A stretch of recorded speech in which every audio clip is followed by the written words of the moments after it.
I'd like to welcome our next guest to the show. It's a very special treat for us this morning, courtesy of Keith. Sean Dyche, good morning to you. How are you? Morning, how you going? Yeah, we're great. Gary Neville. Hey, before you ask me anything, right? Go on. So Keith is chasing me to get on this Zoom call. Now, imagine trying to get Keith to a team meeting or to the bus or anything when I was his manager. And he's chasing me going, come on, they're ready for you. And I'm like, really?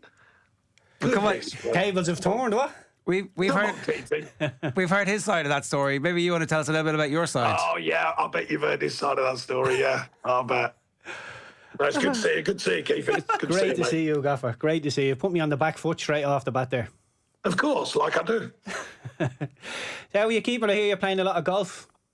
I'm not, well, yeah, not as much as I'd like. I'm doing bits and bobs, just started sort of coming out, doing a bit of the media stuff and, just watching my lad play. So it's been great. I've watched him more times in the last couple of months than I've in a couple of years. So that's been great. My daughter's doing great at university, so I've seen a bit of her and stuff like that. So a bit of just life, really, just, stuff that you put off when you're working all the time because you can't, you just haven't got time. Are you interested in real life now in a way that maybe you might not have been if you were still a football manager? I guess what I'm asking is there a world in which maybe you don't go straight back into management? Well, there's certainly a lot of offers coming my way that are outside, well, linked to the game mainly, but I mean, today I'm down at Saracens doing a Q&A for them, which I've done before. Some of that kind of, because there's lots of crossovers. I don't know anything about rugby and not a lot about other sports, but there's lots of crossovers, environment, culture, so it's mainly that sort of thing. So I quite enjoy that. Spoken to a couple of different companies and done some talks for them, different media things. So, yeah, quite, it's one of them weird things. The Premier League, when you've been in it 10 years, opens a lot of different avenues. So I'm kind of open-minded. I mean, I love the football side of things, so that may come round my way again, but I'm quite open-minded for what comes next. I'm only 53. There's plenty of life in front of me. So, yeah, I'm pretty open-minded at the moment, actually. Do you know what I think you'd be brilliant at? Do you remember when, I think it was it Levante against Barcelona you brought us over to watch? And that's right, yeah. Just by chance, I ended up sitting next to you, and you were giving me a little bit of commentary in the ear about Messi and look at him walking around, Keith. But you were quick to remind me that he's the only player in the world who will get away with it. Would you ever go into commentary? Or I think you'd be brilliant at commentary, Roy Keane-esque. Well, I've been asked a few different things. I've been offered a few different things, but yourself, or you can imagine when you come out of a job as high profile as Everton. You should let it calm a little bit. You know what I mean? I'm delighted for what's going on there. There's so many weird stories about that. I'm so pleased. Moyes is a great fella. Got a lot of respect for him. Well, I said we left it in a good place and good shape just because the league table. Well, Keith, just because the league table says one thing, it doesn't mean it's not organised, it's structured, the players are fit, they know what they're doing. And Moyes knows that. The point for that story is that now that Moyes has got off to a really good start, they've got some wins, it calms everything down, which means I can carry on and people are not suddenly throwing everything at you like nature of life in football can be. So I think it's time now when I've just started doing a few, things like this and some good stuff for people I know and then some other stuff I do a bit for charity, kidney research and stuff like that. But yeah, back to the football thing will be, now that it's a bit calmer, then I can start entering back into giving an opinion or offering an opinion or sharing an opinion, whichever way you look at it. Because some people are addicted to management. I'm not. Goodness me. Kills you, man. No, it's, look, I don't know how to describe it. There's something inside you, I think, if you're that way inclined. And it's not necessarily the game. I think a lot of the games now, there's a lot of question marks for me over the game. The morality of the game, little feign injury, falling all over the place, been driving me mad for years. But what you do as a manager and you're trying to align players, you're trying to get the best out of them. I personally have attempted to give them what I thought was maybe a viewpoint of their life or certainly a professional viewpoint of their life along with on the pitch. I enjoyed that side of it, still do. I enjoy the idea of strategy and structure and helping players and trying to find a way to win. So I do enjoy that side of it. But I think the game is softened considerably at the moment, and I'm not keen on some of the game. I think there's things that need to be questioned from the powers that be, and I don't think they are getting questioned. Yeah, I wanted to ask you about that. Eric Ten Hag, before he left Manchester United, was saying that these modern day footballers, he didn't use the word soft. I think he used the word they can't take criticism. Is that becoming more and more difficult to manage players? Because that I always thought that was one of your strongest suits as a manager, was man management. Is that getting more difficult?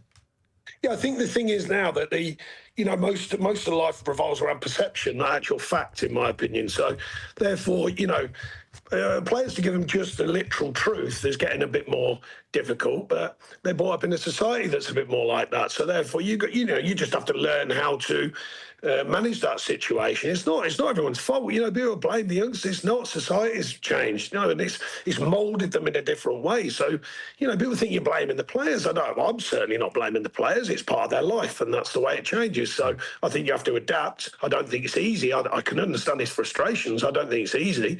The demand is certainly different. And as soon as you've given them what you think is the truth, as soon as they leave the room, they've got 10 other people giving them some, this fluffy version of the truth. And you're like, no, the truth's still the truth. And it's like, you can fluff it up and you can perceive how you want, but the truth is the truth. And I always try and be very truthful with players. And did that change?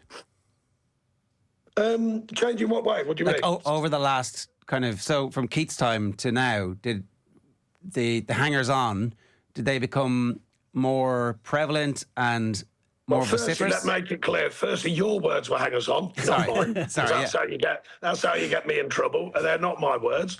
I suggested the people around them, the professional people often met around them, but they often give them a different story than what you're trying to give them. And the irony of it is you've got and I used to say this openly with players, you've got a group of, let's say, manager, assistant manager, first team coach, sports scientist, strength and conditioning coach, goalkeeping coach, if you're a goalkeeper.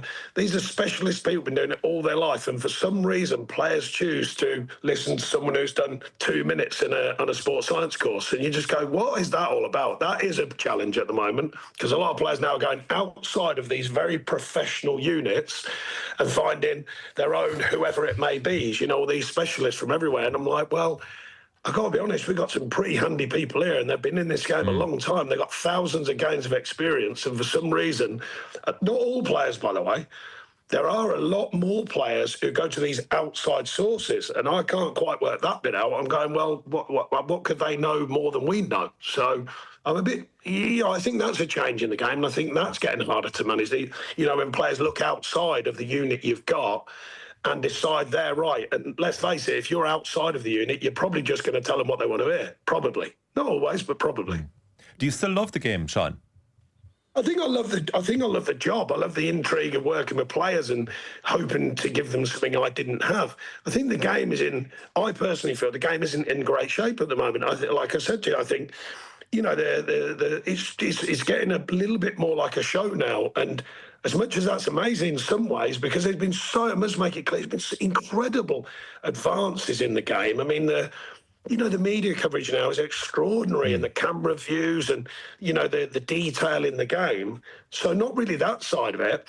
The actual players and what they're doing, I think, is, well, the powers that be have allowed the players or almost encouraged them now to, the diving's at an increased rate now. The feigning of injury, I really don't like that. I mean, look, diving has been always there in a different form. Slight contact in the box, clever centre forwards would always go down. So that's always been there, but it's just got worse, I think. But the feigning of injury, I'm not keen on that at all. And this idea, someone makes a tackle now and it's like a furore in the stadium and you're like, goodness me, I'm happy to see a tackle. I've seen a tackle. I've seen one tackle in about 3 games, I'm standing there going, goodness me.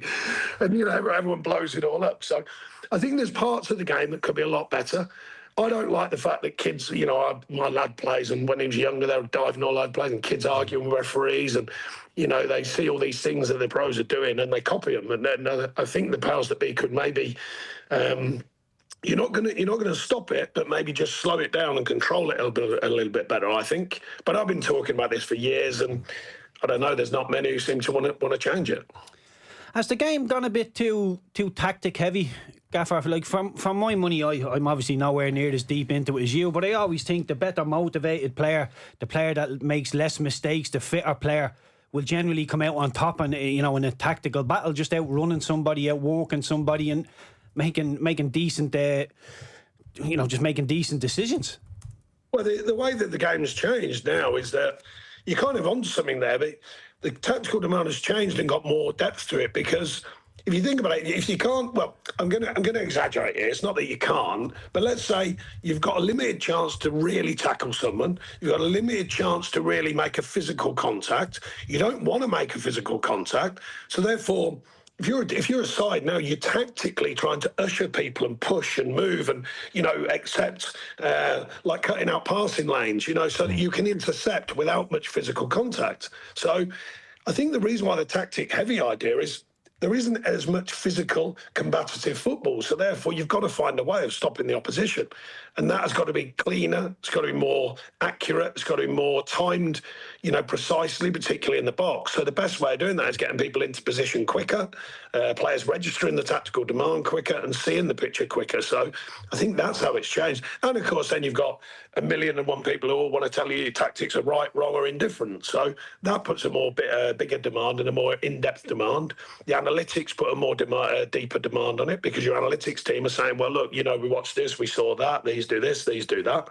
So there's a lot of information now out there, just even in the public domain. And then you've got your club's domain where, we certainly had analysts, as you know, at Burnley, and that grew over the years, and at Everton, even at Watford, just not as deep, not as much depth to it. So I think the tactical demand, I think you're right. I think it's got much more tactical heavy, but I think it's because of the lack of combative nature of the game. You can't really go too physical with any player because you're going to put yourself in trouble. So less physical contact, more cleverness from the team, of their organisation, their tactical demand, of their understanding of distances, speed, recovery. Transition's massive. For me, transition's been the biggest change in the game for the last 7 or 8 years. It's always been there, but the speed of players seeing the picture, defence to attack, that speed when they can see the picture has been a massive advancement in the game, and it does link into your point about the tactics, definitely.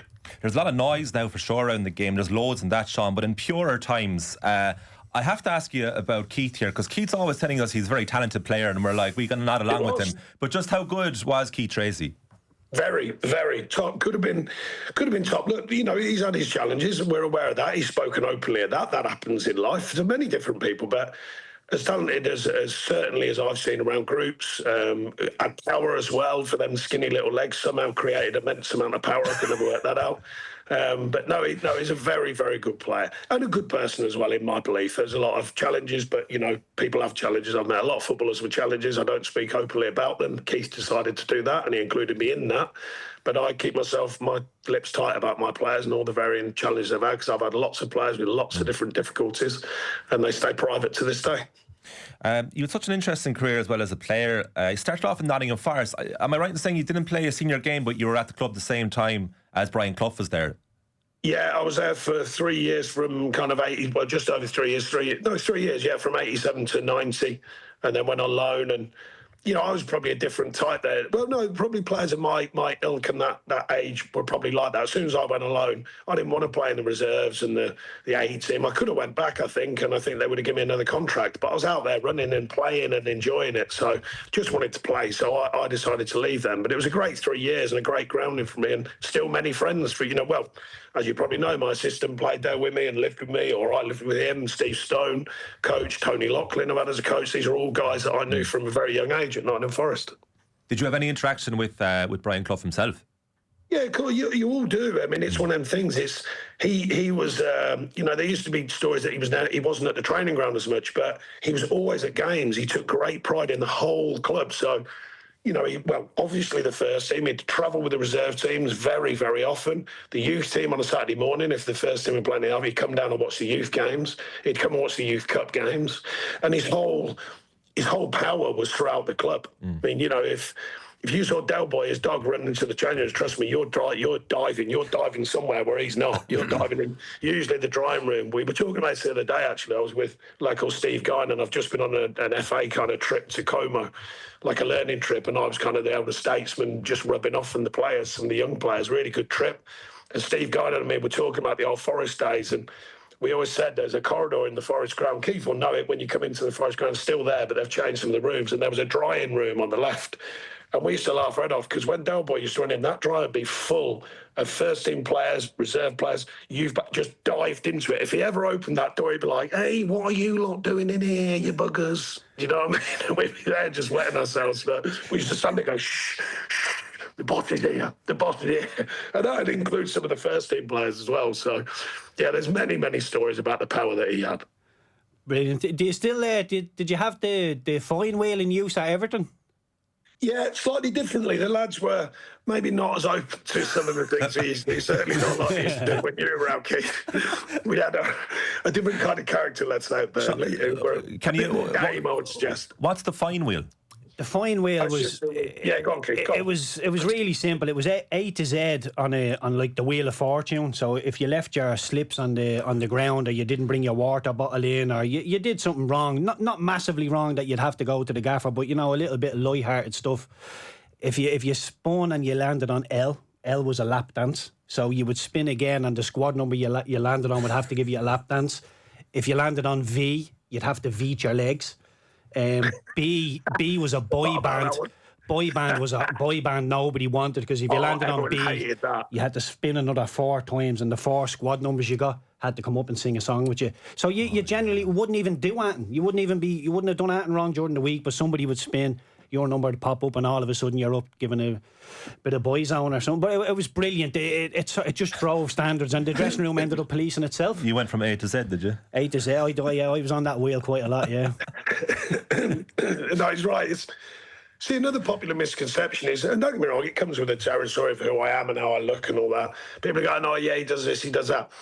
That was purely brought around because, like he said, we wanted to bring like an enjoyment factor, but reminded them that, and as Keith said, this is not serious stuff, not like if you've, been late 10 times. This is like little things, but keep a bit of professional standards. But the other thing about it, I spoke to my psychologist about different ways, and it was actually, I never take credit for, I always say the best coaches are the best thieves, but I always own up to where they come from. And it was Mark Howard, actually. He'd heard about this thing Mark Howard's my sports scientist who went with me for many years, came with me to Everton as well.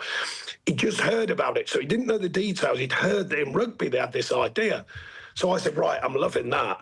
So after my first few months, the players had got a bit soft with their discipline. And, as a manager, you don't want to be constantly in their ear, believe it or not, although Kiefer probably was in my ear. But honestly, so the idea was, it wasn't just about keeping on top of it.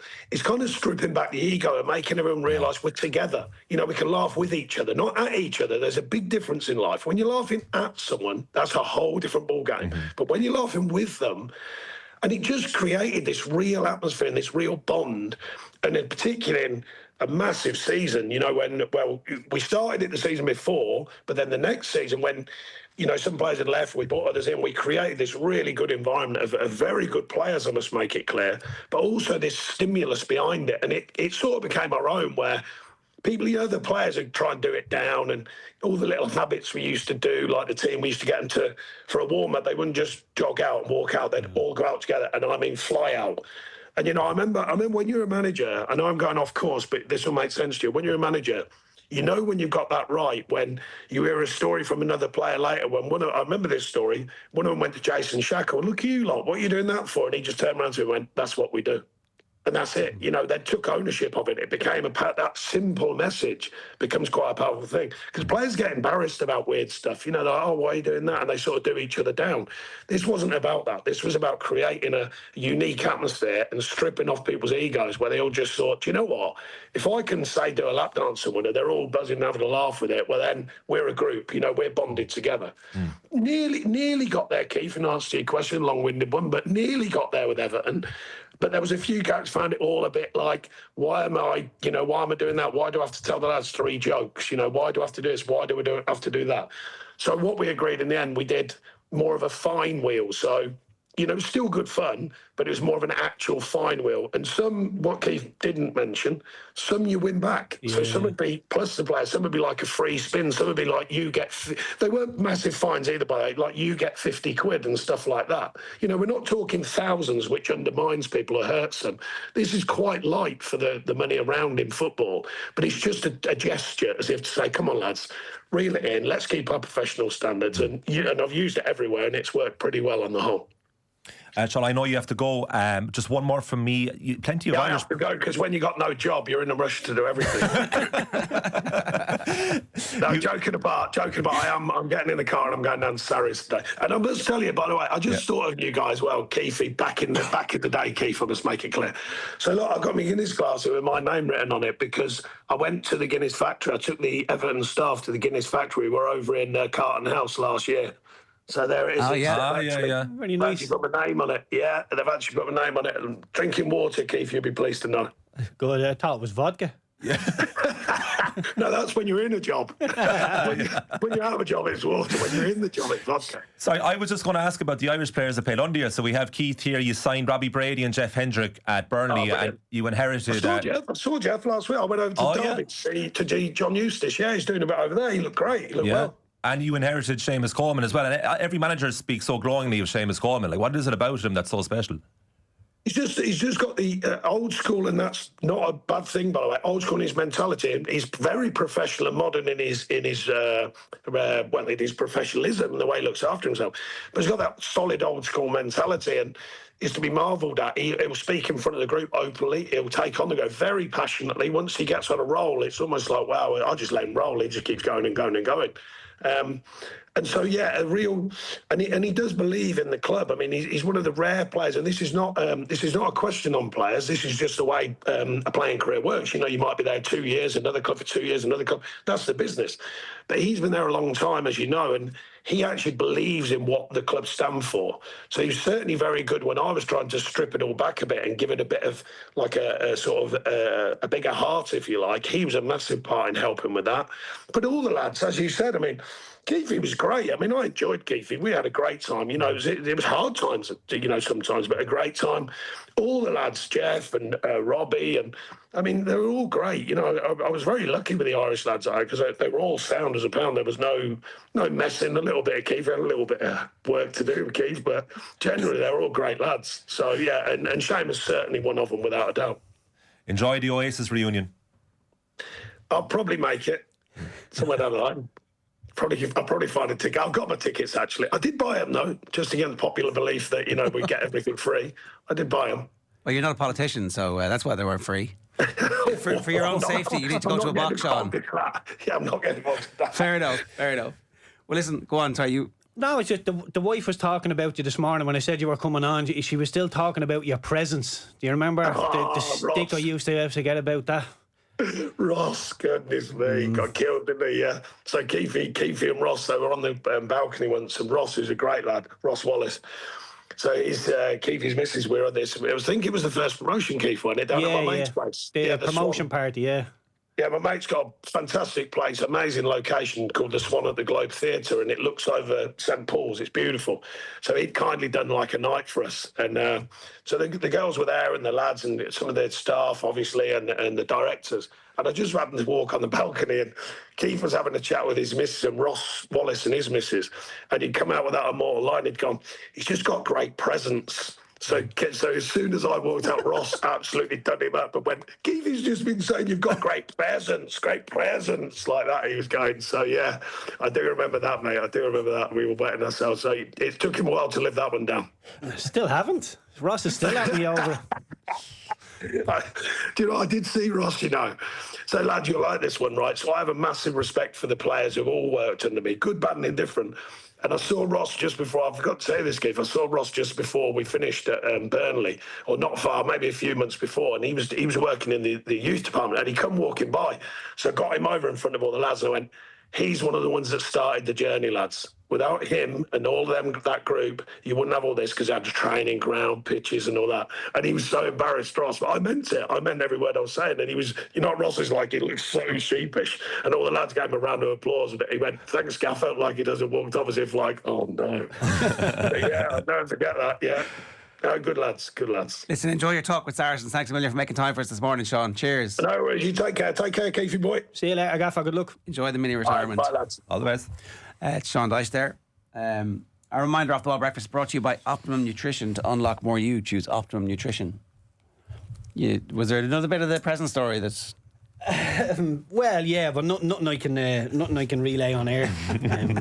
A couple of little stories here and there, but when he's talking about Mark Howard there, the sports scientist, I remember I wasn't the best professional in the world, but I was doing a fat burning session pretty early on when Dyche came into Burnley, and I was on a spinning bike trying to shed a few pounds, and Mark Howard walked into the building. But what the gaffer didn't say is Mark Howard was my sports scientist at Blackburn. So when I was a kid, Mark Howard tried his best from the ages of 15 to I think I was 21, 20. when I left Blackburn. Mark tried his best to get me fit and couldn't do it. And he walked into the Burnley building and seen me on a bike trying to lose weight and just thought, oh God, no. I thought, as soon as That was really you. To be fair, when I seen Mark walk in, I thought, yeah, this club is going from strength to strength, because he's absolutely unbelievable at his job. Couldn't quite get me over the line, but unbelievable at his job. Where did the power come from, despite your skinny little legs? Is My arse, big fat arse on me. That's where all the push very off power important. came John from. McGinn's built an entire career That's off why it. you need a big chunky arse if you're going to be able to. That's where the power comes from, pushing off. Would you be a central midfielder now if you were coming through? Like, is there any part of you that would be more try and be more central and more involved in the game? Probably now that I'm a little bit older, yeah, I would like to be involved in more phases of the play. But when I was younger, I was happy being on the wing and playing in certain situations, get the ball out, come to life when you don't have it, just be a body, do bare minimum defending. But Sean Dyche he brought Stuart Pearce into training once, and again this was his he had 6 months when Eddie Howe left, and we started his first full season. And we played the first game, won the first game. I believe we won the second game. And Stuart Pearce came in during the week to watch us training. And we just trained as normal. And he done a little bit of a team talk after. And he basically said, look, lads, what I've seen there, the standard, the way you are pressing each other, the way you are tackling and training. If you do this for the rest of the season, you'll be promoted. And we all sort of looked at each other and thought, he's mental. He's absolutely mental. And lo and behold, we kept those standards up and we got promoted. And it was the first time I looked at the game and thought, you know what, there's more to this game than just turning up and trying to play well. It's a Monday to Friday thing. It's not just a Saturday thing. What was Sean Dyche like tactically? Really good, really sound. Knew what he was doing. You were never in any doubt. There was no grey area of what you should do, when you should press, when you shouldn't press. And to be fair, he would leave you in no uncertain terms. Jason Shackle, who we mentioned, who was the captain of Burnley when we got promoted, he was very, very vocal, and I think that came through Dyche, that he needed him to be vocal. So anybody that wasn't quite in the right position, Shacks would make sure you were. Did you get individual instruction from Sean Dyche a lot, or did he let you do your thing? Going forward, I was basically just let off the leash, go and do whatever you see, play off the cuff, whatever you see. But defensively, he would get me into positions, just tell me not to sell myself, slow people down, let other people recover. So yeah, it was generally tactically very easy, but tactically sound also. Sean was so interesting there, wasn't he, on his frustrations with the modern game. But to be fair to him, he was as vocal when he was in management with Burnley and Everton. So there's no surprise what he was saying about his frustration with simulation and the rest of it. But do you think that he'll go back into the game if he has so many frustrations that are possibly growing? Do you think that it'll be too much for him to go back into management if it's his choice? No, I think, as he said, he loves the game, he loves the job. But I have to be honest, and this is not just because I'm a Sean Dyche fan, I think he's spot on. I mean, my young lad is 6. I've Jerry Ann and Izzy, who are 15 and 14. They play a little bit of football, but like I said, my youngest Teddy is 6. He plays in Sherry Street Academy on a Saturday morning, and if somebody brushes off him, he's rolling around holding his knee, because he just sees it on the telly, and I think, with his hand over his mouth talking so that nobody can lip read. But they're all at it. They run into each other, one falls over holding his face, and you think, what's going on here? And the one thing that Sean Dyche has said while he was the manager is, there's no repercussions for it. You throw yourself on the ground. It's the opposite. It's encouraged. Yeah, it's encouraged. You're rewarded. But there has to be repercussions. You can't. I mean, when I was playing, that was called cheating. Then it was simulation. Then it was diving. And that's not that long ago. So it's changed very quickly. Do you have a word with Teddy when he does that? At 6, I think it's a bit much to be sitting down having a chat. But it's really hard. I do tell him, look, if you're hurt, stay down. If you're not hurt, get up and run on. So there was this local game where this young fella put up his hands when he was taking a corner. And then the coach was laughing, and the parents said, "What's he laughing?" It's like, we have no routine, no signals. Yeah, they just see it on the telly. But that it is what it is. But no, I would have no fear, because he has, like I say, I still think the 90% of what managers do is man management, getting people on side, getting them to run through brick walls, and he can do it. It was interesting that there is a cohort of players who are unwilling to have the experience of being somewhat humiliated in an environment like, and humiliation is totally the wrong word, but you know what I mean. It's like you're willing to allow yourself to be vulnerable in front of some of your peers. Yeah, well, look, I get that, because when that fine whale force came in, there was a lot of people at Burnley, and bear in mind, we were a championship club at the time, so we probably had less ego, less money, you know, so we probably took to it that little bit easier. But the one thing that Sean Dyche always said was, leave your ego at the door. You can pick it back up on your way out, but once you're in this building and you're working, everybody's the same. Nobody's better than each other. Nobody has to work less. Nobody has to work more. We all go to a certain thing. And when it's everybody, like I've seen Kieran Trippier gave me a lap dance. When you see somebody like that doing a lap dance, you think, we're all in this here. Do you know, actually, just to vouch for that community spirit that Sean Dyche built, do you remember Andre Gray, the striker? I do, yeah. So he had 2 years at Burnley and then he went to Watford, and he did a podcast with Ben Foster recently, and he said, I hated it at Watford, hated it. And he was like, just so many egos there. I couldn't believe it. It's at Burnley. Everybody was in it. Like, everybody was in the same level. Didn't matter if there was more talented players or grafters, but everyone was on the level. Yeah, you wouldn't get away with having an ego at Burnley, basically. No, I played a lot of games under Dyche. They were mostly from the bench. I would start the odd game, but like I've seen the likes of Danny Ings, who went on to Liverpool, do really well. Kieran Trippier, he was very good with telling you did well, but it was literally well done, son. He wouldn't go over the top with praise, but he was one of those old school people that, you know, a pat on the back was enough from him.